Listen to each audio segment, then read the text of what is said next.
ఈ సహోదరి సహోదరులు, అపార్థం చేసుకునేవాళ్ళు సాధారణంగా మన చుట్టూ ఉంటారు. అన్న అపార్థం చేసుకోవచ్చు, చెల్లి అపార్థం చేసుకోవచ్చు, తోబుట్టు అపార్థం చేసుకోవచ్చు, నీ స్నేహితుడు అపార్థం చేసుకోవచ్చు. వాడు అపార్థం చేసుకోవడం అది వాడి వ్యక్తిత్వం. వాడు అపార్థం చేసుకున్నాడని చెప్పేసి నువ్వు కూడా అపార్థం చేసుకున్నట్లయితే వాడికి నీకు తేడా ఏమి ఉండదు. కాబట్టి బైబిల్ ఏం సెలవిస్తుంది? నీ శత్రువుని ప్రేమించు, నీ శత్రువు కోసం ప్రార్థన చేయి. చేతులారా శత్రువుగా మారినా సరే దేవుడు చెప్తున్నాడు, వాడు నీకు శత్రువు కానీ నువ్వు మాత్రం వాడికి శత్రువుగా ఉండద్దు. నా జీవితంలో దేవుడు నాకు నేర్పించిన అద్భుతమైన పాఠం ఇది. నా గురించి ఎవరైనా చెడుగా మాట్లాడినివ్వండి, నేను మాత్రం చెడుగా మాట్లాడడానికి సిద్ధంగా లేను. ఎందుకని? చెడుగా మాట్లాడడం వాళ్ళ వ్యక్తిత్వం. చెడుగా మాట్లాడినప్పటికీ కూడా మౌనంగా సహించటం దేవుడు నాకు ఇచ్చిన వ్యక్తిత్వం. ఎందుకని? నాకు తెలుసు నేనేమిటో, నేను చేస్తున్న సేవ ఏమిటో.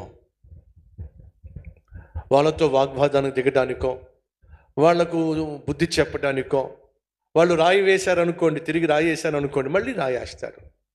ఇక రాళ్ళు వేసుకుంటూ కూర్చుంటే నేను ఎప్పుడు సేవ చేయాలి?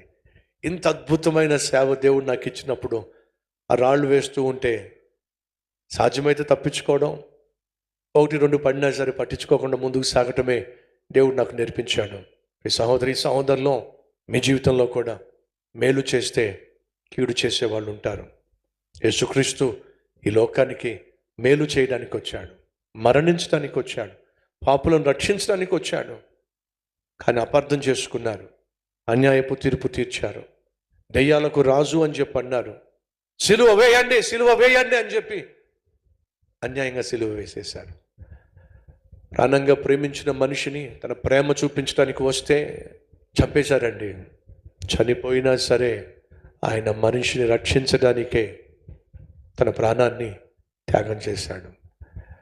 ఈరోజు నువ్వు నేను కూడా ఈ లోకంలో అపార్థం చేయబడుతున్నప్పుడు అలసిపోకండి. అపార్థం చేసుకునే వాళ్ళు మీ చుట్టూ ఉన్నప్పుడు అవమానంగా భావించకండి, మానసికంగా కృంగిపోకండి.